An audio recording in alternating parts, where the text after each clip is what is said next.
Well, as always, the action never stops. Because we're flying along, we might as well keep on going in that fashion. It's game 3 and group 1, or rather, excuse me, group 2, the first game. It's, of course, another European versus North American matchup. And this time, perhaps the North Americans' best chance today. Obviously, no offense to Liquid, they had the stand-in, but now CLG, who've also had some good performances on European soil lately, go up against a team that, as Semler's dubbed it, has been a little bit questionable lately. A little bit of a struggle for the Danish side. To bring them on the stage, we'll start off on the left as always, and interestingly enough, and we'll get to this in a minute, they've started on the left side. They know it's the winning side. CLG, the first Americans to be the first on the stage. Give it up for CLG.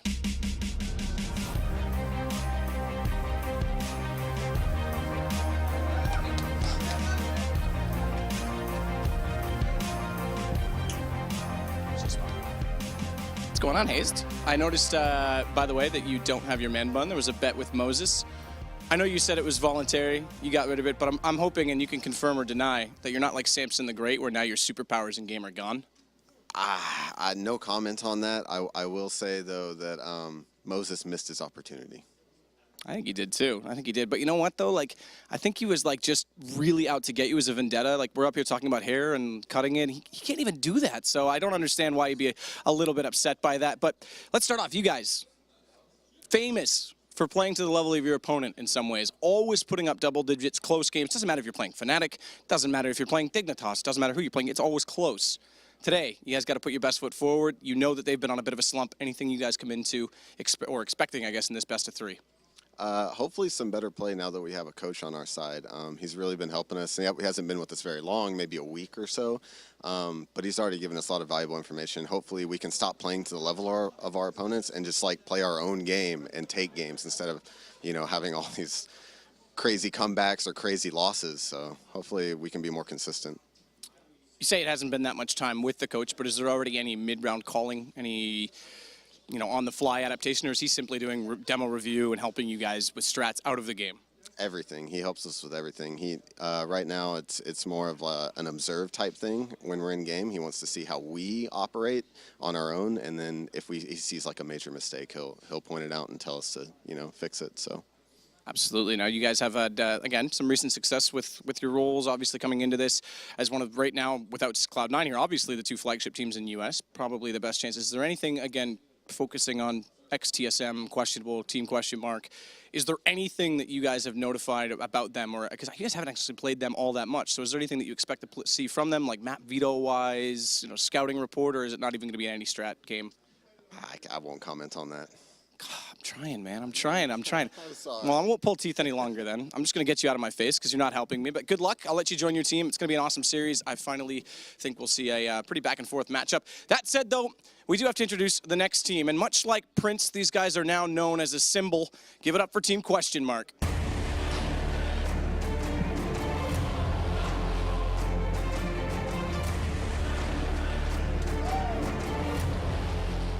I love it. I love it. They're free to do their hype. We're gonna look. Speaking of, hello, how are you? I'm fine, thanks. Oh God, here I can already tell. Speaking of hair with Hazed, I noticed at Fragbite you had a tough time against SK because you didn't have the product in your hair, but you're looking better today. Is that like Crims? Your magic is in the hair? No, not really. I have a good hair there, yeah. Dupree cut my hair last night. Do you remember that? Yeah. He's a certified hairdresser, so it's fine, yeah. Top troll, Dupree. Top troll.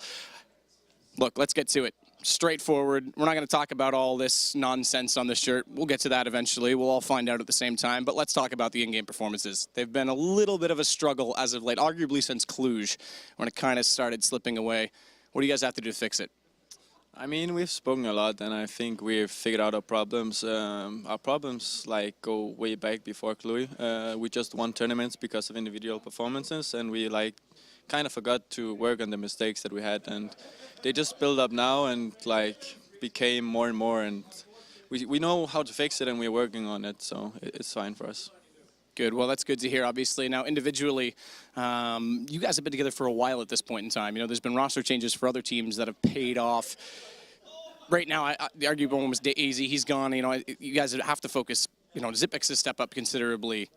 You've been stepped up, I would say, up to the major as the best player, arguably, in the world. It's kind of slipped away. How have you been feeling specifically right now with this roster? Is the motivation gone? Is it there for you? I'm calling you out, basically. Yeah, I know what to say. I mean, like, we have been together for a year now, and we have spoken of roster changes before and has been out in the open, but we have taken a more open approach, like, towards the team, where we just speak with each other, because if you underperform for 2 months, yeah, you underperform, but you can still come back. As you saw with Sibex, we had a conversation with him, and he's just starting to get rolling. Like, he's been rolling for 4 months now, and I believe that the approach we take is the better one, because you see the hot fixes they made with Envias, and they have the honeymoon period, and you speak about that with every team. And I think working like through a slump like in the team is better than just doing the hot fix and doing a change. Interesting stuff. Yeah, that's definitely something that's been proven. Well, I'm going to wish you luck. I'll let you get in game, get warmed up, because we've got to get warmed up as viewers as well. You can walk. You don't have to stay with me. It's fine. You can if you want, but I'd prefer you didn't, to be honest. I'm just kidding. I'm sorry. But it is interesting that, like he's saying, work through it as a team, work through the slump, because both of these teams right now are two of the most stable rosters in CSGO, which means we've got lots to talk about, and that does mean we'll talk about it over on the desk. Machine, I'm going to stay nice to you this time, bro. I love you. Yeah, you're all right yourself, but it's not a desk. You need to stop calling it a desk. This is kind of like Wow. It's a circular. Machine Sato just reached out to you, man. Yeah, but we decided we're going to do this whole kind of like hot and cold thing, like the Katy Perry thing. He'll be nice, I'll be nasty. We'll see. Either way, can't catch a break. much love to Matt, and we have to talk about this one a little further. Great interview as well. Kind of seeing a little bit of the soul of Device and the soul of TSM. He said, you know, just basically stating that we are very open about our roster discussions. We have talked about them in the past, and we basically approached Zipex and we're like, yo, dude, or Zipnix, excuse me, whichever one. Zip. Oh, that is the smart way of doing it. Safe bet. Nice. One of the names that was come up that was pretty good on Twitter was Caught in the Zipper Caught in the zipper. for their new team name. That's actually not bad, yeah. It's pretty good. I asked him, I was in Dubai, and I was like, dude, come on. Like, what is your name? He's like, I don't really care anymore. Yeah. I just don't care. That's what he told This me, is the right? The first problem. time, because this was a while ago. I went up to ask him when this first started. Yeah. And he's like, actually, I'm just trolling the journalists now. Like, I don't care. Yeah, and now I've noticed that Henry Okay, G is then. exclusively calling him Zipex. Yeah, And I'm like, damn, I'm just like, you've committed to that, dude. I respect that. You know, whatever. he's The chosen one. OG are going to just keep calling him Zipmix because that's Alright. what we've been calling him for 3 years. So I don't know, man. We'll rock it. We're We'll not, go we're Zip. not wrong, Anders. I'm pretty sure it was apparently it was Anders' fault. You were the one that went Zipnix, and that's where it came from. Well, I asked him initially. We asked him the first time around and said, like, Oh, you went Zipnix. Zipnix good. And he was like, yeah, that's it. I was like, cool. Okay, there But we later go. on, he changed his way. We kind It of changed his tune. Sorry, Too guys. loud. pressure, Very man. Public indecisive. pressure, yeah. Yeah, let's set the scene. Let's set the scene for this one. TSM. Okay. The story has been, and it will continue to be, this whole kind of we don't know what is this a discussion we have around TSM where it always seems like they're regarded as a top 3, top 2 team, top 2 roster. I just called them TSM like 9 times, didn't I? Excuse me, Doesn't TQM. matter though. Just call them TSM because that's what we all know them as. Ex-TSM. I mean, we all know them as TSM. Yes. But they always- There's no new TSM roster. This is yet. this is the mindset, you know. They come in, they just seem to have to struggle to finish. They seem to be, you know, the kings of semi-finals, and I think that's a discussion point for us here. Blue, we'll start with you. And it's nice to hear your thoughts on European CS. I mean, overall, I think, again, it's just been a really big struggle for them over the previous few weeks. We just haven't, at least on LAN matches, online matches really haven't seemed to have been affected that much. At least coming into this one, they've still been one of the top teams, but on a lot of these LAN matches, they just haven't been as strong as they have been in some of the previous weeks. And even going back to, you know, DreamHack winner and Fragmite, once again, they kind of bomb out there. They are genuinely just- singing they're just- the Macarena. I just Yeah. want everyone to know that. They're taking a leaf out of Fnatic's book and see how effective singing songs I can just have be. to say that these guys are very fortunate that they were able to clear out all their online matches for the league before that slump kicked in. Yeah. Because true. they just Yeah. dominated that online portion. Like nobody Top of could the touch table. them. Top of the just table. Straight Yeah. to the top. Right, and that was when they were going. You know, they had like something crazy, like they were in like the high 20s, like 27-0 or something like that, just like a sick map streak. Yeah. And that was right when they were playing most of their EPL matches, right? And then after that, like super slump. Right, Do you reckon any of it has to do with the organization kind of, you know, drama that was going on? I mean, put that forward. That could be something. I put that forward saying, you know, like they didn't have, when there's conflict like that and you're not really sure where your home is going to be and you have to worry about this as a pro player because your career is so short, so you want everything to be as smooth as possible. And you have, well, CS is a little bit long because we have like guys who have been in it for 10 years, right? Yeah. But like right now everything is going up. It's like it's going up and you want to be in the right place at the right time, right? So that might put a lot of pressure on you mentally. Question is, you know, a pro player needs to be able to check all that background out when he gets Right. into a game. And so it takes a little bit of the wind out of the sails when you try and bring up that argument because it's just like actually they get into the server, they should just be focused on that and nothing else. Anders? Yeah, I saw you had a point to make. Yeah, similar thought. I mean, I think it could be a point, but I also feel like they should be able to sort of transcend that at Yeah. some point. I mean, but I think it's just down to like they had a bit of a break at some point. Like they had a 2-week break, Yeah. and then After Cluj, I think. yeah, after Cluj, and then they kind of tried to get back into Right. it and did a lot of practice. Just went to a lot of events like that, and I think for them it's also like now the year is ending, and they just gotta like. I mean, I think that they'll come back next year and be much stronger. But you know, now they're playing CLG, and That leads us into a nice one. you don't want to end the year by losing to a team you definitely should be beating. So Absolutely, and I Especially mean, after, you've touched on CLG. I think you've got a lot of kind of interesting things to discuss there. Of course, they discussed it in the interview there. Matt, being master of his craft, did bring up the idea that they've got a new coach filling in filling in those shoes there, and that's going to be an interesting one. We still, though, the roster is on screen, and the team that seems like they're always capable of keeping it close, keeping it exciting for North America, but only for so long. I think there's a moment where you have to think, if you're a European team coming into this tournament, there's like just a little bit of added pressure because you don't want to be the European team to lose to a North American team. Yeah, I think that's valid. Yeah, you know, I can you're understand like, we cannot Yeah. lose to a North American team. Sorry, flat out, right? So maybe there's just a little bit more there, you know, on the mind as they're getting into the game. You know, JDM looks like he's very focused right now. You know, trying to doing his drivers. really, dialing it up. You know, editing his, losing to a South American team on the other hand. Oh, Well, yeah, It's like I exactly. like to say South America's best America. South America is the mean, best CS nation. You could Recently argue speaking, you're for, pretty much for correct. North So American aid. I mean, DreamHack winner, right? We're Yeah. gonna get to see Luminosity later, guys. Well, guys, to you guys, obviously you guys know. But yeah, that DreamHack winner run was a thing of legend. Like, Truly. amazing. Yeah, I mean, we're going to keep talking about them a lot more later on. I do want to come back to Peter. Let's talk about that for a second, because of course Peter, you know, sat behind NIP for a bit as well. He's now taking the coaching role over. I saw his tweet, and I was kind of low question marks just suddenly popped up. I was like, hang on a second. He was saying like, oh, just heading off to North America, about to make an announcement. Then he turns up as the coach for CLG. I'd love to know just opening thoughts when you saw that announcement made. I mean, how much of an impact can a coach have on like a European presence in a North American team? I think this is going to be a really good thing for them overall as a team, because I think Moses would disagree with me on this to a certain degree, but I think overall CLG, at least out of all the teams today that are playing, Liquid are probably going to be able to contest them a little bit more once they have their full roster, but CLG probably has one of the better chances out of the three purely North American teams that we have here to create an upset versus XTSM at this point. And now that they have a coach to really solidify this roster together as a single unit as well, I think that can help out immensely. I mean, the question is always is how much does a coach do for a team? I mean, how much of an impact is he making? Because it's such a huge discussion. Okay, real quick, there's a way to turn that around. Okay. Where it's like, how much does the team do for the coach? You have to elaborate. You've lost me. No, well, because think about it from this way, like the expression, the frustration that Natu expressed when he was trying to coach. Sorry, Nick, I'm right? there now. Yeah. And you know, and so it's like you can be the best coach in the world. You can have all the strats. You can be like, this is what you guys need to focus on. Clearly, I'm watching it happen like a train wreck, and you know, you just got to put the brakes on a little bit. And that train wreck, you know, you just barely make that curve. Right? Okay. Well, we'll calm down a little bit, but.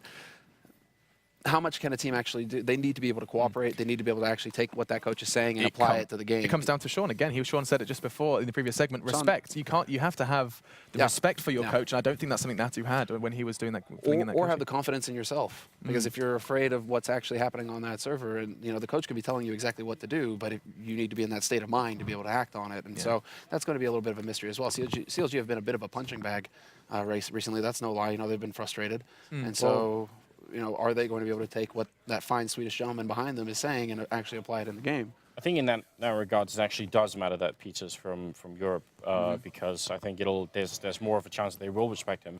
If you're NIP, like you just think about like the legacy of NIP, and then try to think of like what person would you put in that the NIP players would like respect. Now I actually think they should have definitely respected Natu because he's obviously very smart.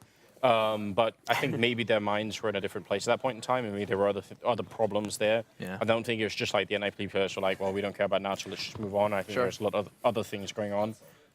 But I think for someone like Peter, sure, I think he could come in here, and I think generally speaking, the CLG guys are pretty open. I've had a lot of conversations with them about things, and they don't seem to have like huge egos that sort of would drive that away. I mean, whenever you talk about like the mistakes they make, they seem to take that pretty seriously. Yeah, absolutely. And I mean, I'm going to go ahead and start with you, Blue, when we talk about the vetoes, because we've got maps to talk about, and this is going to be an interesting one. I mean, like, there's maps you definitely don't want to be playing against TQM, and you can see the veto there. Does that kind of read as a story that favors the boys in blue for the CLG? I actually think to a certain degree. The first map pick they get, Mirage, is actually a really good steal for them because it's actually one of their better maps. Statistically speaking, it is their best map in terms of just purely the percentage of times that they win this one. So this is a great pick for them to steal away from the guys on XTSM. Inferno, not so much, so that could be a rough one, but the third map, Train, as well, they've had a lot of really good matchups there, so this could potentially end up going to 3 maps. Okay. That's what we've been hearing across the board, actually. I mean, you kind of got the same kind of thoughts, August. Like, this is could potential 3-mapper. When you talk about the reasoning behind their pick on Mirage, like the first thing that comes to mind is just like CLG, that's their map, or the map that you expect to see them have good results on. And so this is more like, I really like that, and I'm wondering if this is PETA's influence again, right? Because I like that a team, instead of trying to play a weak map of their opponent, they try and play their strong map in which they're confident on. So even if their opponent is good on it, at least they know what they're doing on the map and they know what works and they can get results, rather than trying to be like out mind game yourself a la NIP, where it's like, oh, but we'll play their weak map, and you know, but then you like don't know what you're doing either, right? And you don't know what you're doing either, and then it just turns into this scrum, and then it comes down to aim, and then that's never fun when you're talking about European versus NA, right? So. I think that Mirage is actually like, we could have 3 because that's CLG's best chance right there to actually take it to that 3rd map. Yeah, and I just want to kind of touch on individuals as well for the boys of both CLG and TQM. Whenever I don't know why, and you can maybe explain a little further, but whenever I think TQM, I'm getting used to this now. TQM. Whenever we talk about question mark, when we talk about them and their play on Mirage, I just think Carrigan and holding middle on CT side. Like this, I don't know why, but it just feels like he sets a trend so much. Well, we have the main spokesman here. Yeah. Carrigan, op mid. Carrigan, I don't have my wristband with me this time. Sorry. You're an advocate for it as well. Yeah. I mean, Carrigan is very strong on that middle. It's been more difficult for him recently because of all the jump script smokes that are coming out, which means... Let's not start that discussion again. No. We're going to get lost for another 15 minutes. AWPing middle Mirage is a huge problem now. It's really hard to do. Carrigan's still very good at obviously, so he might be my player to watch on the XTSM roster here. I mean, every time you mention the team, you have to mention Device anyway. On the other team, I think JDM is like a counterpart to that. But actually, more than anything, I'm really curious to see how much. We've got actually a Finesse sitting in the middle here, but either way, when Cutler was in charge of the team and everything, and he was doing a lot of the leading there, he had some really good anti-strats. Some of the European teams they played on Inferno. I hope that they're going to do something similar here. I want to see like a really good terrorist side coming out of them where they have a lot of good calls. Because we know now they can put in the work. We know that they are like willing to do that. And this is where it gets very interesting for TSM, because we've had this discussion many times in the past as far as, like this focus on Carrigan with the op mid, and they seem to really need him to have an impact with that AWP. Once that got figured out, TSM a few months ago had to, relearn their CT then, add to their toolbox. So they still have Carrigan mid, and that's always a threat, but they've had to actually improve past that, and now they have more options. So when it comes to these, quick smokes mid, they can't necessarily rely on Carrigan all the time. They've actually kind of had like a step ahead of everybody else because they've already developed a game that isn't so focused on that op mid control. So, it's not going to be easy for CLG. This is still their best chance, I think. But TSM are a big beast on this map. I think the one thing overall that XTSM also have to look at when it comes to their T side is just the innovation of strategy. The last time I managed to spectate them playing on this map, it seemed very dry, very ill rehearsed, and there wasn't a whole lot of innovation going on. It was just the same couple of strats being reused over and over again. And their opponent, which if I remember correctly, I think it was E-Frag in that matchup. They were actually able to beat them up pretty easily and take the map with like less than 10 rounds going on the board for XTSM. And I mean, the point I just want to come back to, before we completely deviate from it, was you said, with all these smokes now kind of holding middle difficult on CT side with an AWP or not. What are the options? So I've been thinking about this. Like you've got, like aggressive play, which sometimes you see North Americans like for no reason do. CLG or a team that spring to mind actually that just throw like 3 CTs up middle one round for no apparent reason. But like, what else have you got in your arsenal? Like, a fast peek from like short. What?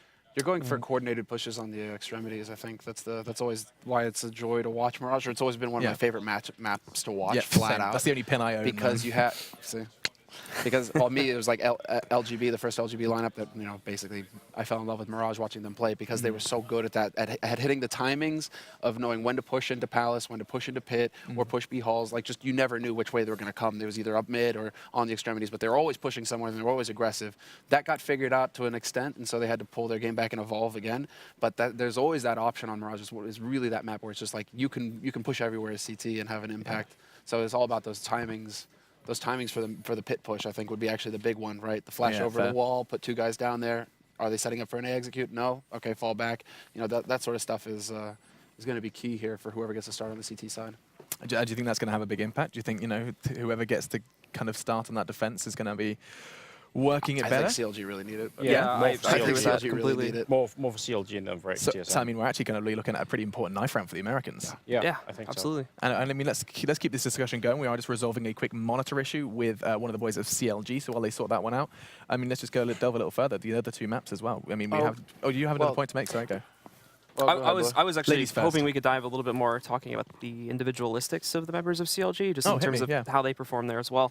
I mean, so this is a really good question in terms just to look at how well they're going to do in this set, because if some of the key players, more specifically I'm looking at players like JDM and Tarek, if those guys come out to play today, I think there's a very strong chance they could upset in this set if it goes to that 3rd map, and if they come out with a strong victory on map number 1. However, again, those guys have been fairly inconsistent over the past few weeks, so if they're coming into this 1 week today, that could immediately kill those chances, and we could just see a quick 2-0 from XTSM. This is why, you know, the CT start really needs to happen, is because they need to have a strong pistol, and they need to get JDM on that op fast, because then he's really going to be able to have an early impact on. And TSM, you know, they're goofing around, but when you see teams goofing around a lot like that, trying to like put on a show, you know, it kind of makes you think, you know, are you all there right now? Or are you just trying? Is this bravado? Or are you just trying to make us think something, or make yourselves think something? Because I think if they get challenged early on TSM, it might get a little tricky for them in the mental game, because we all know right now that they are dealing once again with that issue of throwing away games or underperforming versus opponents they should never, you know, that should never happen against. Do you know where this leads us into for what I think might be the more interesting prediction segment that we've had so far this morning is going to be predictions for Mirage. Where are we seeing this one go? I mean, like it's been pretty clear cut as of yet, but we're going into one that you guys have. It would have totally changed if Conquest had gotten to the CT start, for example, on Inferno, right? You know what we saw. You know, so this knife for me is like super important. I think that CLG really need to get it. If they don't get the knife and they have to start T side, and TSM can start their wall of defense that they're famous for. Yeah, I would see TSM taking the map flat out, hands down. Okay, but yeah, so it's like it's kind of dependent on who gets the side. I don't know. Do you guys agree? Do you want to do it like a kind of? Well, you can't. I guess we just have to say that TSM. We're gonna pick a side. He's calling question mark. Okay, I'm just gonna go with TSM because they're question mark. I got you, August. Yeah, thanks, man. How about you, they're gonna take this map. Yeah, I fear it's going to be the same. So yeah, I'm going to go for question mark as well. You did bring up Tarek and JDM. I think it's absolutely true. I want to see a lot out of Cutler as well. Yeah, I mean on the fragging front as well. And I think he's impressed me a lot recently. I think he was CLG's like MVP for IEM. I mean, he was at the top of the scoreboard a lot during that one. I will hold faith in America. I'm probably gonna regret this decision. Okay. But I will go with CLG for this map specifically. Right here, boys. Yeah. There it is. There's the belief. There's a little bit of it. I mean, it is called red, white, and blue. You're obviously nearly there, third of the way there already. 30%. I got you there. Right, 33.3 recurring. Actually, if we're gonna go all the way, dropping some math bombs. But I think it's time for us to jump straight on into map 1 in this best of 3. We're gonna see how the Americans fare. The desk, or rather the couch, is a little doubtful. But we'll jump straight into the action with your casting pair. It's Moses and Fiflaren. What have you got to say, boys? What's going on, guys? Here with Fiflaren. How's it going? I don't know what to think anymore, Moses. Yeah. Blue, you know, that's shit harsh. the bed completely. That's rough. You never go full America. No. No. Not at all. This is going to be interesting, actually. Yeah, we talked about this. Are you going to do play-by-play, or am I going to do play? I think we'll just kind of mix it up. Oh, yeah? Just drop a lot of knowledge. Yeah. Have you ever casted with a color caster before? No, I haven't, actually. Really? Is this the first one? Yeah. Oh, my God. And it picked me. Yeah. Every single person. Oh, well, I knew, you know, you could raise the bar. That's what it is. Yeah. Things about to get creamy. Okay. It's over. I'm done. I'm out of here. Let's just call it a day. What do you think about this match, Moses? Yeah, this is really, because this is one of these last two matchups that we have are the ones that we all thought might be able to go into this into that third map. We haven't seen it yet. I mean, it's all going to depend on CLG on this map. They have to win this. I mean, even Sean commented that when we saw the map rotation for this matchup, he was like, how's CLG letting Inferno through? Yeah. And one thing for me to notice that it's going to be very exciting to see if Pete actually can do something about this team, right? CLG has always been the team where, kind of like how Liquid was the first game today, where they are so close to winning, and then they just end up... Yeah, the heartbreak round. Yeah, right. There's always one. Right, there's always one. And then I wonder if actually Peter can, like, put him over the edge on that sense. Well, especially very early on. I mean, he just came in here, what, like last weekend? Yeah, like, last week. Probably not very much practice, maybe like 2 to 3 days this week before traveling again and everything. So I mean, they went up to the event in Toronto. Yeah. As well. Sure, CLG had a stand-in, but I think that's a really good event to start off with, right? Because they know, okay, what am I dealing with? Yeah, and also, well, the one way he can help is, you know, that composure. Like CLG on the practice they've had so far is going to have to guilt themselves towards the finish line, but maybe he's the one who can make sure they have calm head, clear heads, and prevent that heartbreak from actually coming in. And yeah, with such short time, that's probably the biggest impact he can have. But I mean, we got to say on the other hand, TSM, or ex-TSM, excuse me, Team Question Mark. Let's just call them whatever we want right now. They just had some questionable. They seem like when I watched some of their VODs coming up to this event, I was just like, they don't seem to be doing anything wrong in terms of tactically in the game. It's just like there are just situations where all of a sudden they just don't get the kills anymore. Yeah. And I think that more than anything is indicative of really, really weak mental confidence right now. Yeah, and I mean, compared to before, they were always known as being a very strong group stage team and even quarterfinals, and then obviously, you know, flunking out semis or even finals, so not really winning anything. But that they kind of went over the hump this year where they started winning tournaments as well, and now you see it back to how it used to be, but even worse since they lost to SK last weekend. And I don't know, maybe it's just a burnout.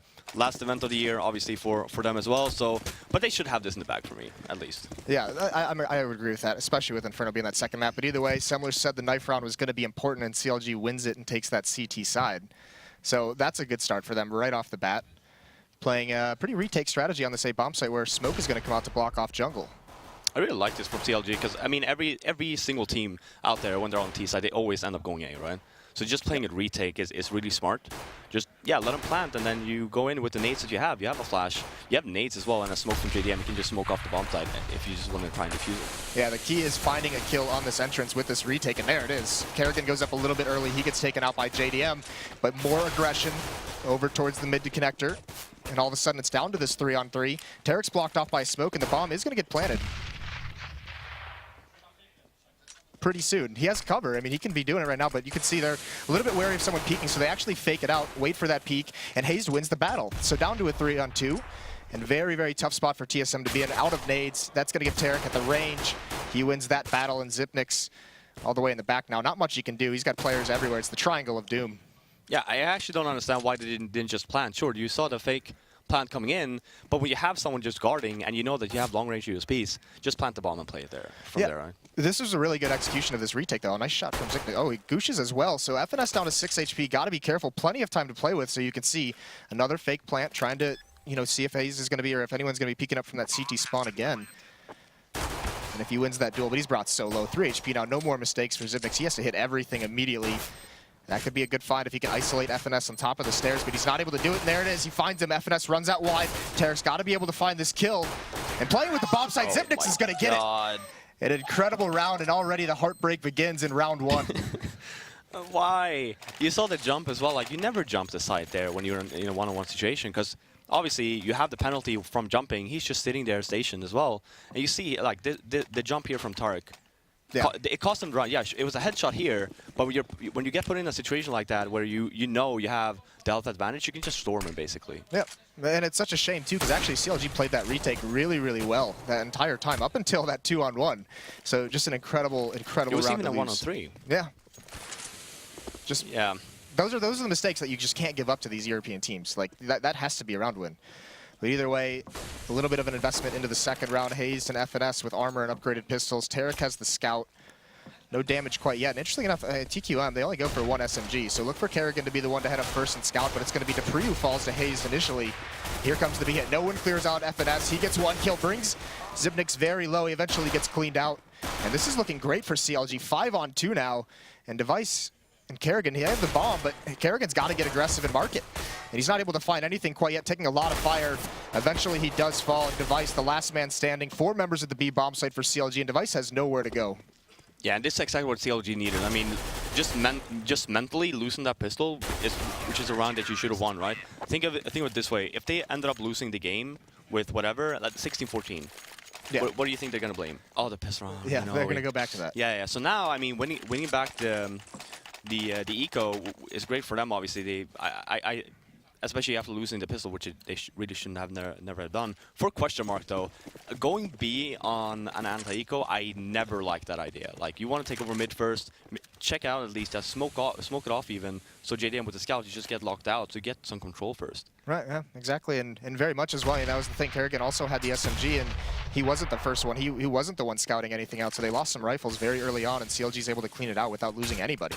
So they get all these AK-47s and Galils for free. They don't have to spend any money into this round except for some armor and nades, so that's actually a really, really good round to win, especially with so many rifles on the board for TQM there. But a little bit of a battle. JDM not able to finish off Kerrigan. Now he knows there's another one jumping underneath him. Can't land that shot, but still a very good defensive hold. That nade does massive damage. It's actually quite funny to see, because normally if you end up losing the anti-eco, you tend to buy the next round. You see here, Team Question Mark just buys some pistols, but they don't actually full buy, which is not something you see that it's not really that common anymore. Yeah, it had to have been, that decision had to have come out from the fact they lost so many rifles. They're like, we're going right at AKs and Galils. It's not like they salvaged a P90 and an SMG. And on top of that, it wasn't even close. Right? CLG, I think they survived with 4? 5? 5 even. So like, just buying there, yeah, sure, maybe. And this comes into play with, like, if you're an inexperienced team, you might actually just end up buying there anyway, because you get frustrated. Say, oh, can't believe we lost that. Just rebuy, win it back, right? Is that here you do have a smart play coming from Question Mark, where it's like, well, just buy a bunch of pistols if you guys want to see what kind of money you have, and then just forget about that round. Yeah, here's the dangerous part. They look at the economy on CLG. Because they, salvaged 4 rifles, they don't have to spend any money in these 2 rounds. So yeah, at least on buying their guns, they pick up nades, but everyone is just skyrocketing in terms of their economy. So once again, it's going to be a save out of Question Mark. No armor picked up, only 1 smoke and 1 flash, and all of them heading towards the A bomb site very, very quickly. So this is going to be some kind of an execute. Best case scenario right now for TQM is they just want to get the bomb planted. Yeah, and even then, I mean, they don't. Sure, it's a bonus, right? Because then you get the little $800, but we'll still be able to buy plenty next round, even an op on Kerrigan if he wants to. Right, yep. And that'll be the big thing too, is how's that op battle going to go? JDM, huge time opper for CLG, but there's the bomb plant. It's exactly what they wanted. What can they do from here? Kerrigan's going to push through, but he gets caught out by Cutler. CLG holding CT spawn very, very effectively in this round, not losing too much. It's only Hayes who's fallen so far. And down to just 2 players is TQM. FNS, they've got to know where both of them are. There goes Cage and B, and Device is going to get cleaned up by JDM, jumping over with the scout. So good rounds for CLG, not losing very much once they won that second round, once they took it back from TQM, but not getting punished very much. No, exactly. Yeah, sure. TQM, they didn't really have anything to work with, right? A flash and a smoke and some P250s, but getting the bomb down is key for them as well. They do opt to not go for a single op, though. And then for CLG's part, you did see the upgrade on JDM. He actually didn't really need to do that. When you have that kind of buy anyway, just keep the scout, save the money, right? Yeah, see what comes of it, see what happens. And on the other side of the board, TQM, they do not have an AWP at all whatsoever. So JDM comes up towards the mid window. He's going to get smoked out, though, so ineffective. He's got to rotate off. An easy mid control for TQM. Kerrigan's already pushed his way up towards connector stairs. A lot of Molotovs out, but he's going to start sneaking and clearing his way in. And he's going to have a nice angle. Once this hit comes in on the A-bomb site, once the execution, he's actually come right through the smoke, and Hayes spots it. So he gets the jump on that one, finds that first kill, but there he falls. JDM with the AWP chiming in. 4-on-3 now for CLG. And with this man in mid, actually gets tied up. Cajun finds one. So now they have a situation. They got to wait for these smokes to clear, but FNS gets it through the smoke. That was crucial. A very, very important kill. Slows down the plant. Kerrigan should have just waited in connector there, that one round. Just end up planting that, because now even if you plant that way, you're not going to have someone in connector to actually... That's a bad plan for you then, essentially. Right, and you can see, Cajun's just bombing flashbangs over towards CT spawn, providing cover when they have no smoke. And Cajun, this is a spot where you have to hit that first shot, and he does. He grabs JDM. The op is down. 2-on-2 retake situation. Device still in the sight. Cajun knows one's at his flank. He can't win that battle though, but Device has plenty of time to relocate his position. FNS, he's got to make his move quickly. Does have a kit. And now he knows exactly where Device is. He's going to jump up on top of Device very, very intelligently. He's not committing to these fights, biding his time, and there he commits to it. Sprays down FNS, gets their second round, and they're on the board. And he's even going to, no, just at the last second, you can see. Yeah. That's the worst when you throw your gun into spawn. Yeah, but it was a good recovery though from question mark. Especially like I was talking about, like Kerrigan, for him, he should just stay there in connector. Like there was no CLG did not contest that at all. Just staying there, waiting for your teammates to hit the bomb site. You can just stay there and basically kill the guy that essentially killed your planner. Right. So then it leaves you in a better situation. Sure, they salvaged the situation anyway. Good job for them. And then now you see again here from CLG, since they were so fortunate on not losing that many people on the ecos, they can actually buy again. And JDM with another op. Yep, AWP for him. Still nothing on the TQM side. You saw Device not able to salvage it there at the end of that last round. It's going to be a 3-man defense at the A bomb site, so once again, full control of mid. There is one boosted up in towards the vents, it looks like, but Kerrigan's going to bypass him completely. He sees that vent isn't broken whatsoever, so he's just going to walk his way, and actually no one from CLG, they have no clue this is coming. There's no eyes on this. Kerrigan is about to just ruin their day if he turns this corner looking at the bomb site. But he doesn't find anyone, but he's still in such a great position. Now he sees Hayes fall back into CT spawn. And he's got to be so confused right now where he doesn't see any defense. I mean, look at this. Now he's running, though. Yeah, and Hayes is going to clean that one up. So nothing comes from that kind of a position. And actually, now it's a little bit scary because he saw no one. They might not know Cutler's there whatsoever. He could play a huge role into this round. FNS, he does fall. There's where Cutler decides to peek. Sprays down the first one. Can't recover in time to get the second. 3-on-3 now. Holding strong, and Zipnix falls off the balcony. Not able to clean him out of position. And he's just biding time now. Now the rotations are in, all because Cutler cannot get cleared away. And even Hayes chiming in with spam through the box. So this is collapse for TQM. Looks so promising once Kerrigan got into that spot. Just couldn't capitalize on it, and Cajun left in a 1-on-3. Yeah, I'm going to call it. Not much you can do here. Like, look at the time as well. But you saw the same situation again, actually, from Kerrigan. He comes in. Now he actually got boosted. You have that whole area, right? Why are you can't see anyone. Okay, so then, oh, they're probably in spawn, right? So when you get that entry, I think with Zipix got the entry in Palace, then just leave it. Just stay where you are, because they have no idea where you are, right? So you're cutting off the rotation, and then you just plant again towards connector. You can put the smoke down there if you want, and just Kerrigan has basically free pickings because, again, they have no idea where he is, right? Instead of just going in, you die, and then you have no control whatsoever. Yeah, it cuts the map in half essentially, and JDM and Device, they exchange fire, but it's Hayes who's going to clean out Device, give themselves a man advantage, and this is a force buy for question mark. They do have an AWP, but it's all Deagles and upgraded pistols with armor and nades behind it. So a lot invested into this round. And still 3 men over at A for CLG with this kind of a man advantage. They're really, I mean, outside of that opening pick from Hayes, he falls away and they give up mid control once again, but no one from question mark has really taken advantage or probed against that right now. So rotating back towards that A bomb site. Now they're dedicated to this hit. Do you, have you watched CLG play Mirage as of late, before PETA? No. Oh yes, I've seen plenty of that, yeah. So, we can probably wait until this situation. Yeah, until Cutler, he's just gonna man the bomb site once again. Okay, there we go. So then question for you, right? If you just compare like the setups right now, where the CLG just essentially just leaves mid as it is. They don't even contest the connector, they just leave it completely, right? Is that something new?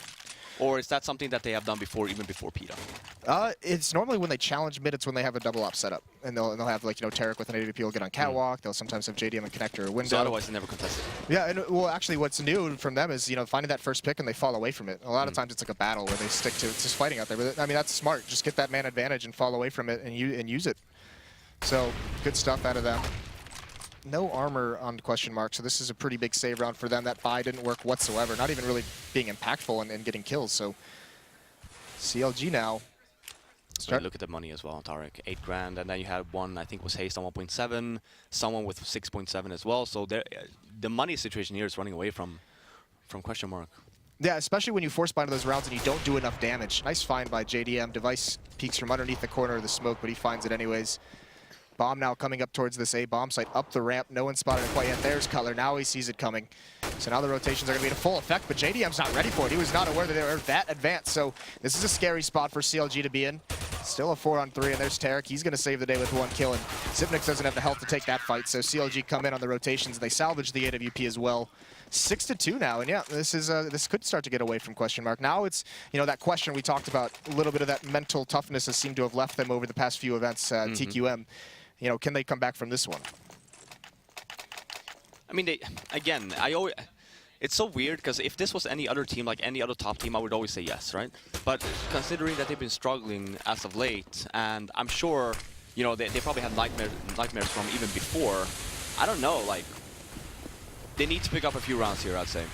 Well, this is when you need your stars. You need someone like Device and Dupree needs to have a huge round. Get them right back into this. But here's also the answer as well. TQM's like, okay, we get mid so easily when we throw that one window smoke. Let's just take it. We can do so many things from here. So once again, I mean, they're putting themselves in some good spots and they're not closing out the rounds, but use this mid control that's being offered up. Here's here, Cajun. I mean, yeah, I completely agree with you because you have so many more options, right? It's just about being smart. Once you have mid control, like Cajun B here, he doesn't really necessarily have to peek. Oh, but he's almost going to catch JDM with a nade out, and he pushes the issue. JDM recovers in time with the AWP. A nice quick scope on a Cajun. Now Dupree's going to smoke him off, but what can he do from this spot? One more comes into window, and JDM's not ready for that one, so the equalizer is there, but FNS from Catwalk finds one of his own. So question mark, they're applying a lot of pressure, but they're getting punished when they don't commit to anything very, very quickly. Nice peek from FNS, and he's going to fall away. I mean, 35 seconds left on the bomb is still down T-spawn. Question mark have essentially like no real map control whatsoever. They do have an connector, and Kerrigan actually decides to take out filters. That's good. Yeah, I mean, that's a great find for them in this 3-on-3 because now it spreads out the defense. Now the rotations are coming over towards the A bomb site, but they lose their anchor there. Hayes falls.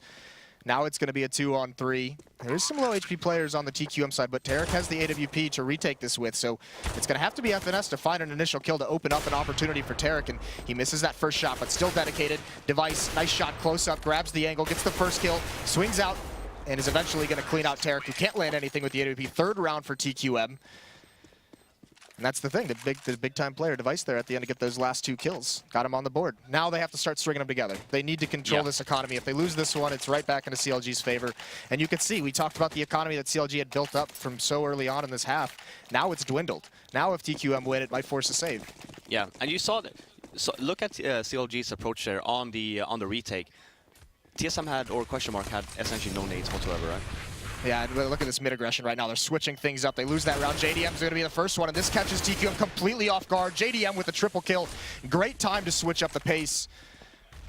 We'll have to find out if that was maybe the PETA influence. I really like that approach because they haven't contested mid whatsoever throughout the game, right? And then now, that one round is like, well, let's switch it up now, right? We lost the one because they got map control, or they got mid control. Let's just push then and see what happened. JDM with 3 great kills.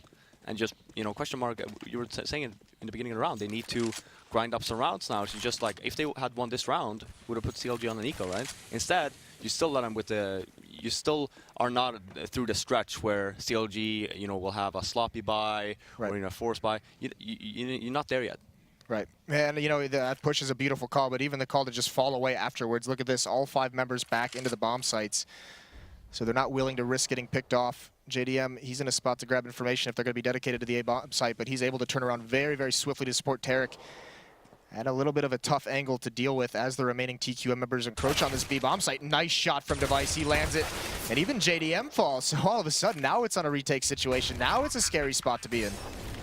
And Zipnix, he only has 2 HP, that's the tough part.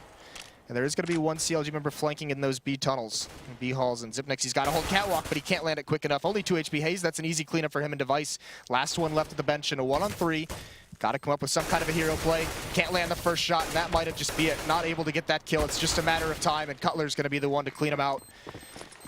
And plenty of time for the defuse. Yeah, good job from CLG, actually just waiting, taking their time, making sure that all of their players are there, and then you decide to just push them, right? So good job, because you did have someone in kitchen. Yeah, this the JDM push, obviously, getting the 3 with the help of Cutler.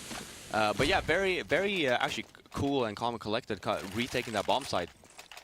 I think most of the times normally you see they go, that's why I always complain about when they retake the bomb site, they go 1 by 1, right? Right. There it's just, okay, let's wait for one another, doesn't matter, you know, don't get stressed because the bomb keeps on ticking, just do it slow and methodical, and eventually, you know, we do, yeah, again, we see a push. Yeah, this is just taking control of the map, and that's the second time. Zipnik's not prepared for it, has his knife out, and even Cutler's in the sight to slow this down, so their retreat is not cut off. Nades and Molotovs string out, and that forces TQM to stay inside this choke point. Hayes, plenty of an opportunity to find a kill, but he misses. It's the Tech 9 from Cajun who does it. And now all of a sudden, Tarek's feeling a little bit lonely under balcony, and he's not going to win that duel. The Tech 9 of Kerrigan doing its work, and all of a sudden this is shattered very quickly, but JDM finds the planter in the smoke, slows things down. And now they can gather themselves. FNS is now rotated over as well. No nades for TQM. Device has a Molotov to use, but he's just going to hide underneath balcony while his teammate, that's going to be Dupree, who's making the rotate all the way around towards B bomb site. So plenty of time to work with, but Device has a long time to be patient and stay alive underneath this very exposed position. Yeah, but this is very smart though, because CLG know that they had that bomb, right? So then look at JDM. He's going to, okay, well, maybe he's flanking right now. That's why it's a very smart move to actually go from B, because no one would be expecting that. Oh yeah, this is the last thing that you can even tell. CLG, JDM might have checked the flank, but he didn't check the big one. Didn't check this massive flank. But now FNS has an inkling. Enough time has passed that he's gotten aware. Great game sense from him. Finds that kill, and now Device, you've got a big job to do. Does find a smoke to use, and he's going to isolate JDM, go for this kill, but he's not going to win it. He thinks JDM... Actually, that's kind of a funny situation where JDM tries to jump up on stairs, misses the jump, and it actually saves him a little bit. Yep. But I really like this from CLG. Just you have the aggressive approach. You have the approach where, well, just play it very, very safe, very defensive. Just leave mid completely. Just play the bomb site. So you have both of these situations where it has worked out great for CLG and for question mark right now. Again, forced on a save, not really getting any control whatsoever. JDM with yet another off. Yeah, he has $0, but you know, look at the buy, right? Right. Much as important for CLG. Stay alive. And they have given up the B bomb site completely. They have, I mean, this time they've switched things up consistently. A lot of mid control in these 2 rounds. 2 people on Catwalk, Hayes and Connector, and even JDM in window. They've just cleared everything out one by one. Nicely done from them, not taking any damage. Being able to build up that economy. Device might be able to get a couple kills here, but the bomb is down in mid, so he can't even get a plant. Tarek's just going to clean him out. And here's the thing, TQM's composure at the opening of these rounds has been a little bit, you know, a little iffy.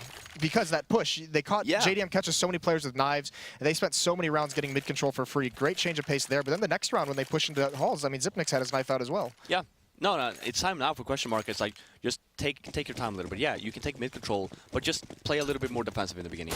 Just hold your ground and just wait to see if CLG is actually pushing. If they're not, then you can take it over. Now they're being a little bit more cautious with this mid control. Smoke comes out, but also a Molotov towards Connector, and very fast pace. 2 members get down. Tarek's boosted up though, and another free kill for him. So many rounds in this that CLG's had an advantage of, and they're utilizing it very well, capitalizing on all these situations. Yeah, I mean, CLG, I think they're playing a really, really good CT side on Mirage here. Just always making sure that TSM second guesses them, or question mark. JDM, nice pick, peeks into those upper B tunnels, finds Device. Still a man advantage. And Cajun, he's going to jump into window, but Hayes is right there and ready for it. Punishes that. So now CLG complete control. Zipnix has got to do something coming up this A ramp. He's been spotted out by Cutler, and wisely, Cutler's not taking this fight. He's saying, okay, got to wait for some teammates to rotate over. We'll see how far you guys are willing to commit towards the A site. And now you can see that 3rd member of CLG starting to cheat over. There's a good find from Kerrigan. Hayes is the one that falls. So Cutler still mans CT spawn. That plant, that fake tap, lures him out of position, but he wins the battle anyways against Zipnix. And now, once again, in a 1-on-3, a TQM member's got to come up huge. Kerrigan with the AK. He's going to push onto Cutler, but can't find it. Cutler playing so well in these situations. Very, very smart positioning from him. Yeah, and if I was speeding now, again, anything, right? You're in the lead. It's 10-3. You're doing great. Now just take a deep breath, right? Just for this round, you don't have to push. You just play the bomb sites, because you know that either question mark will just force buy or they will save. Right now you see here, it's a little bit of a, yeah, they have some money over. It's a half buy, whatever. Just play it safe here. Just make sure that, again, don't do any unnecessary risks. Just take over bomb sites together, or retake bomb sites together, and then coming into the 11th round, maybe you want to even play defensive there as well, because you've been very aggressive throughout the last 5-6 rounds of the half. Yeah, you've had some very, very aggressive plays, some success, but let's not have that heartbreak come back. And this is the more incredible thing is that we haven't mentioned in some time is they lost the pistol round, and it's 10-3 for them. So Kerrigan, now he's in the Tech 9, he gets in the window room but can't win the battle. Once again, CLG members holding strong, except Cutler and Hayes. Immediately as I say that, they just fall. Defense gets shattered. Dupree with big plays. Here it is. Here's the heartbreak. What could be just a dominating half. TQM is taking control of this round. It doesn't look like there's going to be any avenue into this retake for CLG in a 2-on-4. Yeah, I mean, you saw that JDM missing that op shot should never really happen, right? Losing the round, this is like you're saying as well, it's like a heartbreak round, right? Where you're playing so well throughout the half, and then you end up losing to not even a force buy. It was Tech 9 and 2 people had armor, and that's it. There was nothing else. So now, yeah, now the mental part comes in, right? Just reset, come into the last round of the half, and just end up winning that, and you're in a very good situation, right? 11-4, nothing to worry about. If you win the pistol, great, but it's not really needed at that point. Right. Well, I mean, here's the thing, too, is for how good this half has looked for CLG, TQM would love to get away with 5 rounds here. That would be quite an incredible feat. Either way, this time around, it's going to be that full buy. AWP on device, AK-47s, you can see just spamming some Tech 9s onto the ground because he has so much money in case any of his teammates need an upgraded sidearm. And here's the double op setup for CLG. So once again, going for a switch up. Tarek's going to get aggressive at halls. He's going to grab an angle, but no one's going to be there from TQM. They're taking the bomb towards the B bomb site where FNS is all alone. And even just one player grabbing control at the top of mid. Hayes is going to be the one who might be able to spot him out, but Kerrigan walking. Hayes doesn't know he's gotten by. This is, once again, Kerrigan's found himself in a very sneaky position to be effective. And here comes the B hit. FNS is focused over towards the B tunnels, and he falls to Kerrigan coming up cat. Great take from TQM. Shattered the defense so quickly, and now Kerrigan just going for more. And all of a sudden, I mean, last round of the half, but there's real no way that this retake is going to happen for CLG in a 2-on-4. Cutler's got to find something early, and he's not. Device has the angle. Long range of that AWP just cuts it off. And now Tarek, you got to go for it. Misses the flashbang just a little bit, and Dupree's going to be already in there. Very, very nice half for CLG. Actually, a very impressive half from CLG, but TQM still getting away with 5 is good. I mean, considering that CLG let TQM move up mid, you saw Kerrigan 2 rounds, 1 in connector and 1 get boosted without being noticed, and then last round there, walks up catwalk, Hayes just completely misses him, right? And then you end up losing the B bomb site because you, like for Hayes, it's like mid is clear, don't worry about it, because you saw FNS, he was just standing there, aimed towards B bomb site, just having his back towards catwalk, just ended up dying, right? So it's still very impressive for CLG having 10 rounds, despite you know, not making sure where the Team Question Marks players are. Yeah, and you saw the stats there up for JDM, 170 ADR, doing some good work with that AWP. Thank you, the Score Esports, for those stats they provided. And now into the second half, just around 5-10. And you can see Zipnix, he's just going to get aggressive. He sees no pressure in halls, and he's going to push all the way up. But it's Dupree that finds that kill. They do a 2-man push, and Hayes gets baited into peeking, and he falls quickly.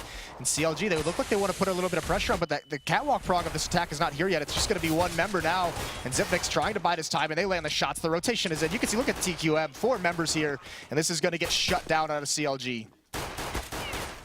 Yeah, only having... The guy that went down, did he have a smoke or nothing, just armor? Yeah.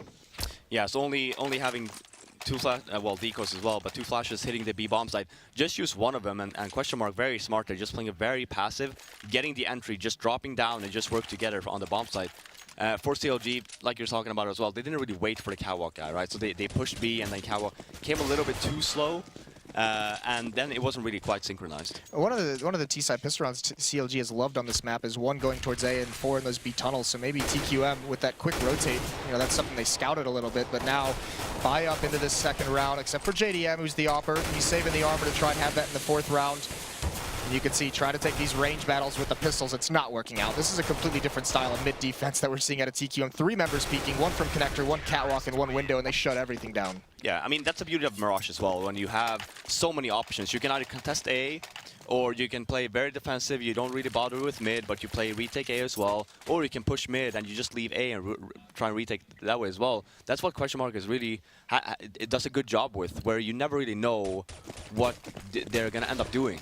And that's something that you saw actually CLG do previous half as well, which is something you haven't really seen before. So I'll be very, very now for CLG moving forward on the first weapon round here. Just make sure you don't get caught off guard, just stick it around a little bit, and then just see what Question Mark does. If they contest mid, okay, sure. Then what's going to happen, right? They're going to retake A. Then just make sure if you do end up hitting that bomb site, that your position is great. Maybe even push CT spawn. Eric's going to get that opening kill onto Kerrigan. So it is a 5-on-4, but there's no armor, there's no nades on the CLG side, so they've got to get much more of that, and Device is going to equalize things, spraying down onto FNS.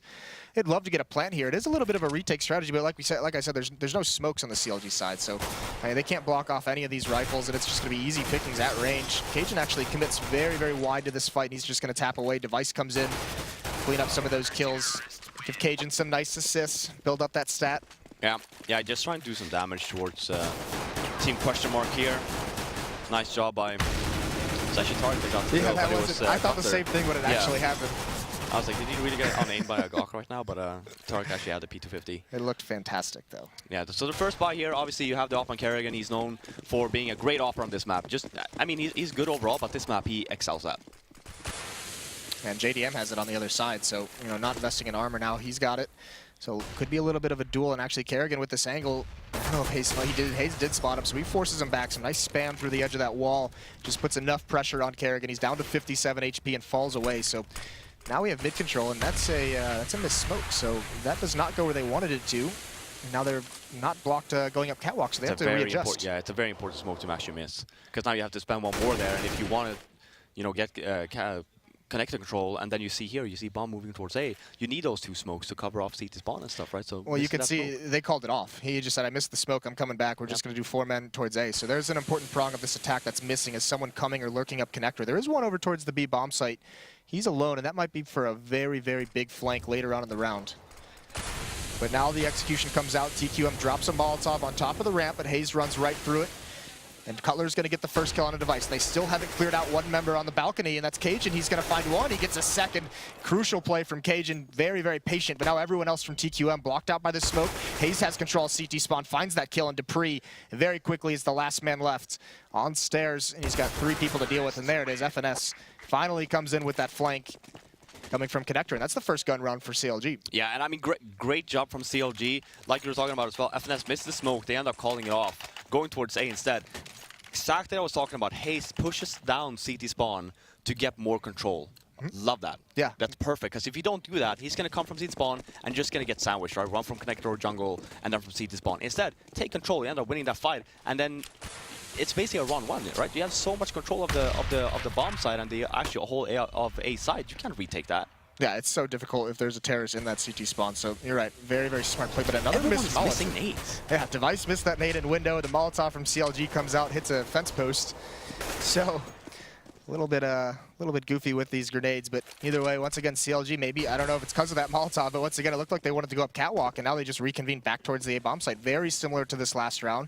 4 members dedicated to this A hit. Tarek with the AWP. This is double off on the T side. Yeah, I don't either. For especially Tarek, why you go all by yourself with an op there? If you end up going down there, and then you have Caden with the buy.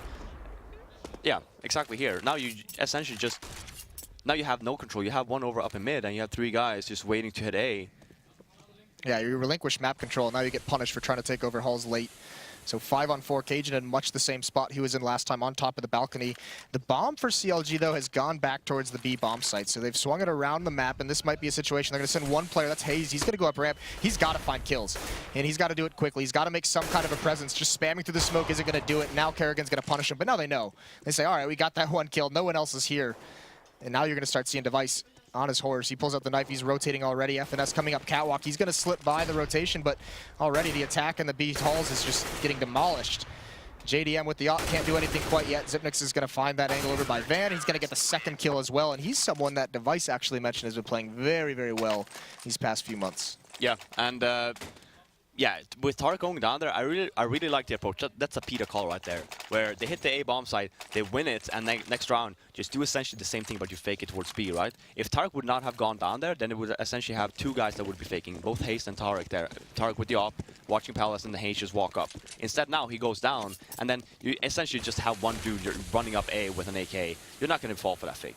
Yeah, that doesn't really do anything, especially when Hayes didn't even get any of those kills. But there's Kerrigan still with the op. You mentioned it, you brought it up, Kerrigan being a very, very good offer, especially on Mirage. And here he is exerting some dominance in these past few rounds. There's a little bit of mid-control for CLG, but TQM has pretty much confined them to what they have, not letting them gain any more ground. And now Dupree feeling very aggressive. Don't hunt for some of these eco kills. He's going to jump down. He grabs the first one and the second.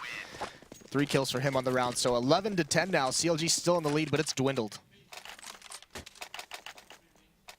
Yeah, and here's the decision now where it's like, oh, we can buy. I mean, you get the AKs, you get the some smokes and stuff, or you end up half buying essentially what CLG is doing, where you get the Tech 9s, you get smokes and flashes, even Molotovs and armor, right? And then you can, even if you end up losing this round, which is great, you can still buy, you still have an op on JDM if you want to.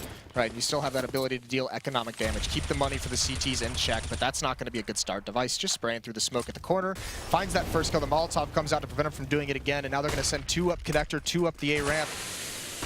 Is there going to be any success in this Device in the smoke? He gets caught, he runs right into JDM, and JDM's aware of it first, but some of the kills come out, so actually Cajun, once again, just hiding in closet, bides his time, finds 2 kills, and it's all down to Cutler, who's made his way towards CT spawn, grabbed control, but there's nothing that he can do with it from here. There is one member, Dupree, very, very low, but Cutler, he's got to win this duel first, and he's actually dealing with damage, and he spins around, but can't connect onto Dupree.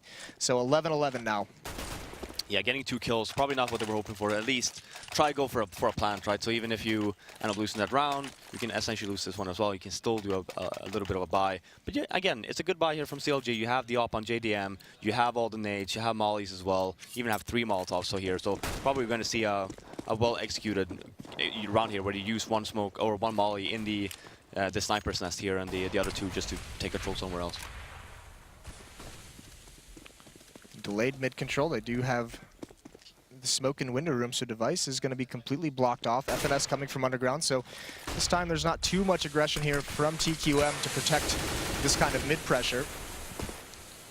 JDM is going to start making his way up catwalk. He's encroaching on FNS, going to go back towards the B tunnels. The bomb is still undecided at the top of mid, but I mean, once again, TQM, they've given up mid, but they contain it, and there's Device finding a nice angle in that smoke to get the opening kill. That's got to be frustrating for Hazed. Yeah, and that's why you want to use the Molotovs there. After the first smoke, throw in a Molotov when you already have it anyway, because then you can actually, you're not going to put him in a situation like that. Yeah, but good kills come out. Device with 1 more. Cajun also really whittling down the CLG before they can even, decide where to execute to, before they can even get in the late round situation. This defense is looking so strong. The wall has been put up, and CLG has no answer right now. I mean, they're getting some of this mid control, but it's like TQM says, please get mid control, and we're going to pounce on you at this certain point. When we know you're at the base of connector, we're just going to start pouncing and just destroy you. Yeah, and I mean, this round here, this is the point of time where you want to call a tactical timeout, right? Maybe not this round you're going to be saving, but you want to make sure that you use it. Your next gun round, because you've been cleaned out. I mean, what do you do against this kind of a play when you have that mid control? I mean, it's the same question that TQM had to figure out in the first half. They have mid control, but what do you do with it when even though you have it, you're still getting just demolished afterwards? Yeah, I mean, you get a little bit paranoid because you're thinking, oh, if we get mid control, we're going to win the round. Well, it's not really that easy, but you want to do something with having the mid control, and you don't want to just split B, for example. As long as you have, you can just make sure that they know that you have mid. You don't have to do anything with it. Then you can fall back, hit B, hit A even, but just so they get very nervous that you're even in mid, will just cause the rotate to be very delayed. Yeah, you keep them honest, keep them frozen in those positions, and right now, TQM, they're not backing down from any fights in this anti-eco, and they're shutting down CLG. Bomb is approaching this B bomb site. JDM's not going to win that battle, though, in Zipnix. Once again, using his movement so efficiently at this B bomb site, prevents a plant, allows his teammates to get there. Yeah, this might be where you have PETA behind him, just, saying this is where we want to do it. But yeah, I mean, it's 13. You're not going to see it anyway, which is... I really don't like this, because, again, you have to keep in mind you do have that timeout, and if you're in this situation now where you do not win the T rounds you need to win, then you need to call a timeout. You need to figure things out. Like, what have we tried? What haven't we tried? Okay, let's try something we haven't yet tried, or something that, okay, we messed up there. Let's try it again because it was working. It's just that we didn't execute, or we didn't, execute properly on the bomb side.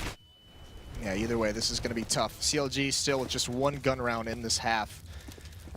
This is a little bit new. Runs a little bit into the Molotov, but they're not, dedicating themselves to this mid control. There's what you talked about. Brilliant. It works perfectly. Kerrigan has to try and get out of there, and JDM picks it off. Maybe they're listening to you, Fifth. Yeah, maybe. Maybe I'm just. Maybe they're on. Oh, they don't have intel on the PCs actually. Yeah. Nope. They got nothing. So either way. Got nothing. Whatever it might be telepathically, they do exactly what you say. It yields them the first kill, and now you can see it just kind of waterfalls from there. That first kill opens up the floodgates. Cutler gets a second one, and all of a sudden, a minute left in the round and a 5-on-3, and CLG can slowly just strangle onto any bomb site they want. Cajun gets aggressive. Tarek almost doesn't clear it, but swings over just in time, finds that kill. A bomb site is open for the taking. Device is going to try and rotate over, but he's not going to get there in time.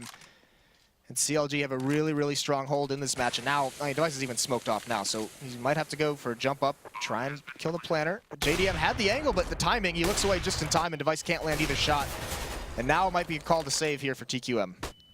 Yeah, I mean, they should. Bombs down, 2-on-5 situation. Kind of weird that CLG ended up planning the way they did. Sure, I mean, again, 2-on-5, but when you have Connect, you have Cowboy, you have everything. Just play it safe in terms of plan correctly, just in case you end up like falling. Because then there, all the 3-4 guys that you have over here, if they end up defusing, they're not going to be able to do anything. Yeah, I was just about to notice that they were all rotating and evacuating the bomb site to a position where they didn't have eyes on the bomb. So risky situation, but still, Device just stuck around to try and deal some economic damage, get 2 kills, keep their money low, make them rebuy. So if they do win, if they do get themselves up towards 14 rounds, it'll be a very much weaker buy for CLG. Either way, CLG, that's the first gun round in, it was 5 straight for TQM before that round, or 6 straight? No, 5 straight. Yeah, 5. Yeah, great round by CLG. As I was saying, Molotov off the sniper net. Kerrigan just ended up dying, right? And like you were saying, the waterfall, right? After he dies, what does every team do when they're in a deficit? They want to chase. They want to equalize the score. And that's exactly what happened. And CLG, they were prepared. So then it was a 5-on-3. Tarek, great job there. Now with the A side as well, 5-on-2, and then end up winning the round. And being aware that they didn't have map control of that portion, making sure he cleared every corner. So now CLG very much dedicated to a B hit. This time it's 4 members in these B halls. One over towards mid is going to fall back now, but here it comes. Zipnix, he's got a big job to do. He misses a flashbang, but it doesn't matter. Hayes jumps out. That's the bomb. So now they have the full rotation on. They don't have to be scared. And TQM, Zipnix is just a beast in this situation. And how is he going to get cleaned out? Hey, look at this. He's making it so if they want to clear him out of that spot, they have to swing wide, and that put him in the crosshair of his teammates. Such a strong defense. CLG gets cleaned out. Yeah, I really don't like that that round from CLG. Winning the previous round, trying to do something new, where it's like basically walk into B, but then they got spotted, and then B is very hard to do that with, because the stretch that you have to run after you get spotted is actually very, very long. So then you have all the time. Civics as well, doing a great job there, and you saw the rotation coming in from Kerrigan as well. So a bit of a sloppy round, I'd say, from CLG. They probably could done a lot more work if they just stuck with the default. Yeah, now after that very, very strong first half, it's all onto this round. 12-14, they do buy up into it. AWP on JDM, Tech 9s and Deagles and P250s on the rest of them, but they're really, really going to have to look for JDM.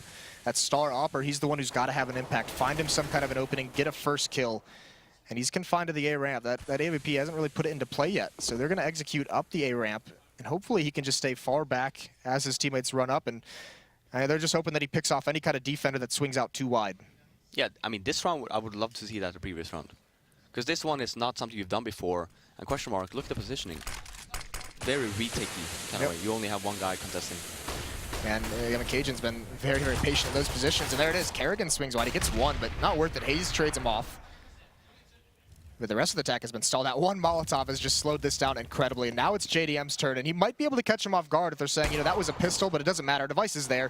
He's going to win the first one. He's going to win the second one as well. Just being whittled down, and now Cutler, he's got to do something in mid. He's got to flank, but he's got to be a little bit more aggressive than he'd like to be and make the play to alleviate pressure on Hayes. Yeah, Hayes going to end up going down here as well. Yeah, I like the approach from CLG. I actually thought that they, even despite the molly, that they would just wait and like hope that question mark thinks it's a fake and rotates back. Because they did have 2 flashbangs to use after. But when JDM peeks without the flashbang, he goes down, and then one more person goes out, and that's when he used the flashbang. It's a little bit too late. Yep. And I mean, it's very good defense as well by TQM. You know, just waiting for that execute, waiting for the smokes to start flying over the walls, and like, all right, we're just going to drop a molly in the choke point. Yep. Run through it if you want. And CLG doesn't, and then that buys time for the rotations for different positions to come out, and now they're on 5 Tech 9s. Dupree's aggressive up mid. They haven't seen that yet, but he doesn't get anything from it. It's Zipnix who finds one onto JDM. And now Cajun still aggressive towards the air. That's the bomb. Now rotations are going to start coming in, but Cajun's going to get a second before falling. 3-on-1 now as Device has cleaned out Cutler. So this map looked so good for CLG at the beginning. And now it looks like it's all over unless Hayes can pull off something special here. He does have the bomb and a minute to work with, and he has a position where he can go to either bomb site. But actually, look at Zipnix. Always aware, eternally aware.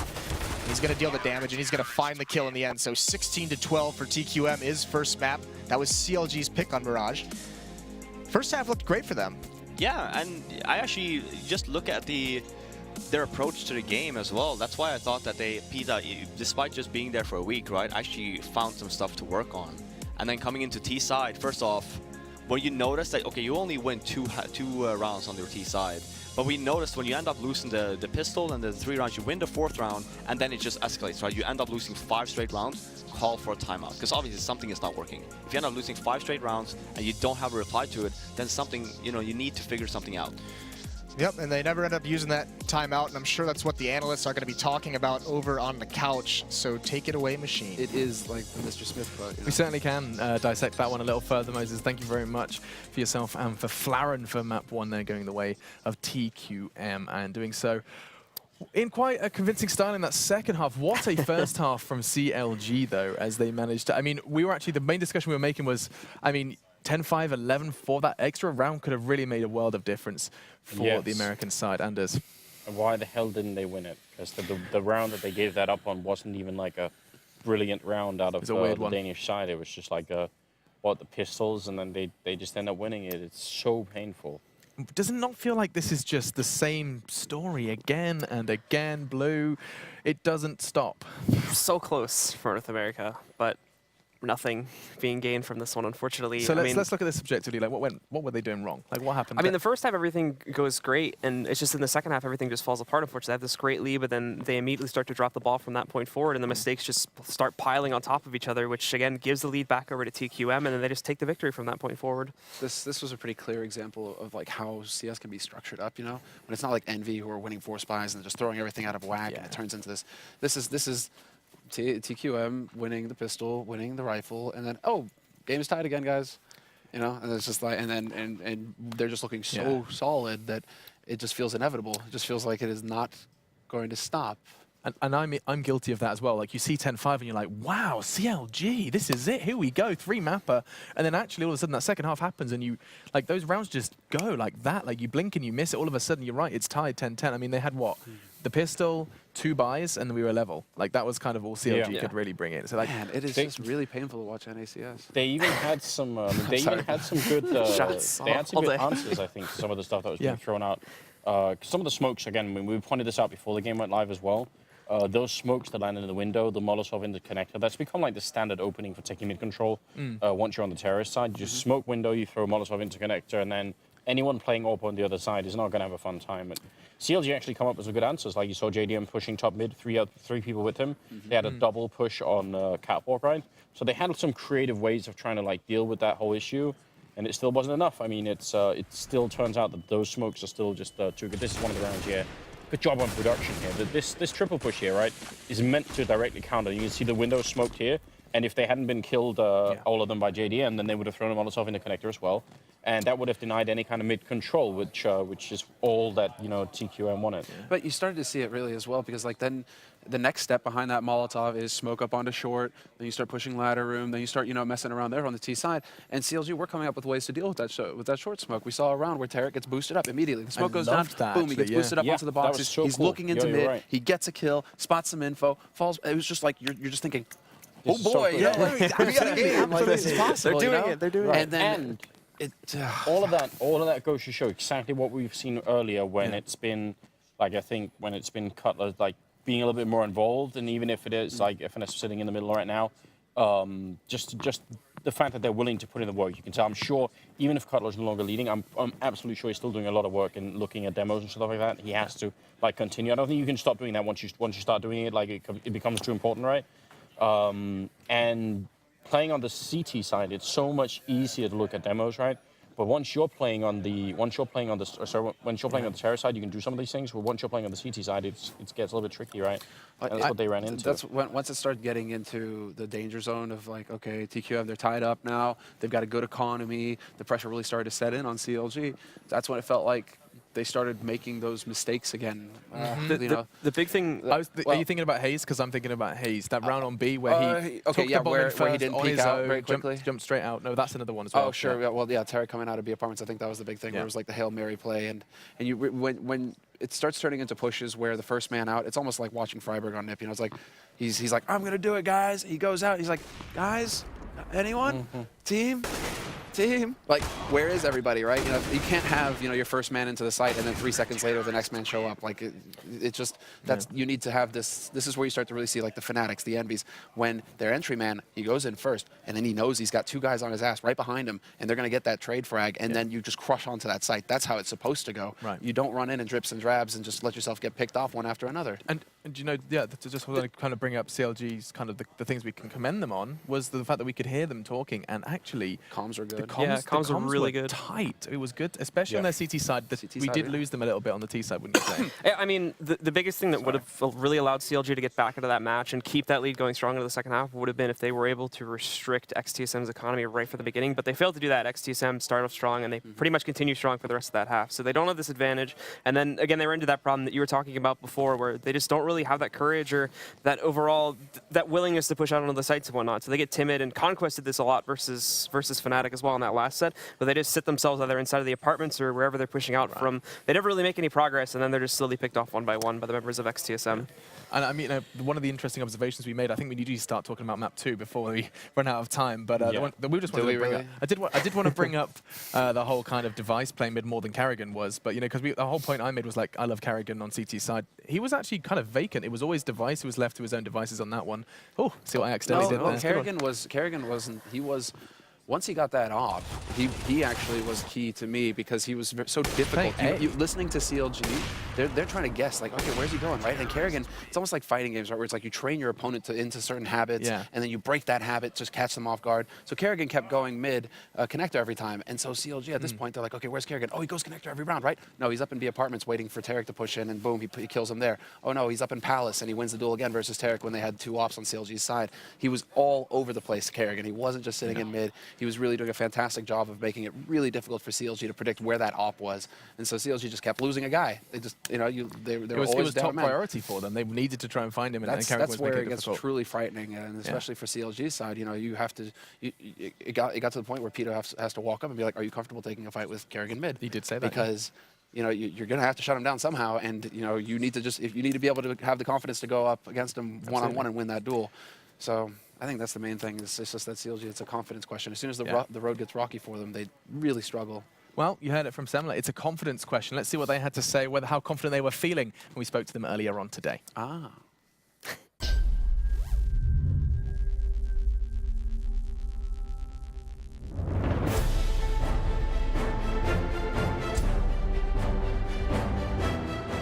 I'm FNS, and I play for Team Counterlogic Gaming. I think overall, as a team, we've grown a lot in-game and outside. We had a good start. We were like 5-1, and then kind of progressed onwards. I would like to think that would make top 4. Question Mark is probably the most difficult team to play in our group. They just came off a rough loss, and overall, they haven't been playing that well, so hopefully we have a good chance of beating them. If we can make it past the group, I think we could win the event. I think skill-wise, I don't think we'll have a problem against the European teams. I think it overall comes down to tactics, and if we can match up there, then the NA team should be able to do a good job. I'd like to see Liquid do really well. I think they're doing a pretty good job of progressing throughout the scene. They've proven themselves at an international caliber, which they hadn't done before, so it's pretty impressive to look at. We'd like nothing more than for us to upset and for other North American teams to upset Europeans too.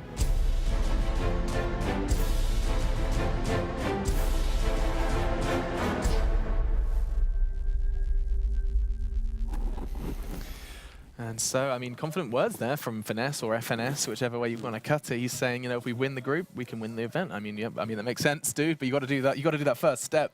Of course, winning this match. The next map we'll be going into is Inferno, and I'm going to have to poke you guys for some quick predictions so we can jump straight into the action. Working my way down the line then, Blue. What are you thinking? As much as I would like to, again, throw confidence towards North America, the problem is that this map is just going to throw way more over towards the guys over on XTSM, so I have to swing my prediction now over to the other side, and I think the guys over here on Team Question Mark are going to take map 2, and it'll be 2-0. I think we came to that conclusion going into the first map. It's just that Mirage had to be the key map for CLG to take this to 3 maps, so I'm going to stick by Team Questionable. I think their Inferno is just superior right now. Same, only outside chance is if they win the knife and have like a lockdown CT half. Like that's the only thing they could do here. They got to get like 13 rounds or more on CT side. Then it's possible. Okay, so the caster couch says there's no question that Question Mark will be taking this one. We're going to find out straight away. It's going to be Moses and Fanflaren who are ready to dive into our second map here in the best of 3.